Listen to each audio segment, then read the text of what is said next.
La date de Rangoon vient ensuite nous parler des futures élections. Le 1er avril prochain, elle sera candidate au Parlement, loin de son image d'icône qu'elle a toujours refusée.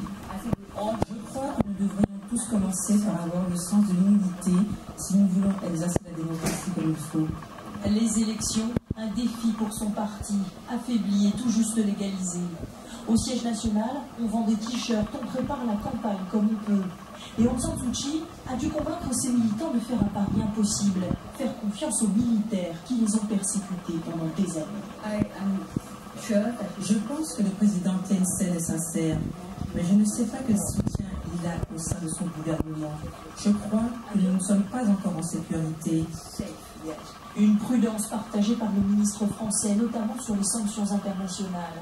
Je crois qu'il faut envoyer des signaux aux autorités gouvernementales parce qu'elles vont dans la bonne direction, mais il faut quand même être tout à fait vigilant et ne pas se précipiter vers une levée prématurée des sanctions. Alain Juppé est reparti en décorant la dame de la plus haute distinction de la République française.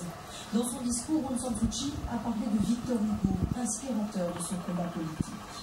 Aux prochaines élections d'avril, seuls 48 sièges seront renouvelés. Quand Aung San Suu Kyi entrera au Parlement, il n'y aura d'autre aucune force pour s'imposer.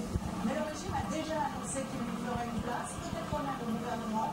C'est à ce moment-là que l'on saura si les militaires ont bien l'intention de respecter leur promesses. Et elle a ajouté aussi dénoncé la résolution du Conseil de sécurité des Nations Unies sur la Syrie, jugeant la situation intolérable.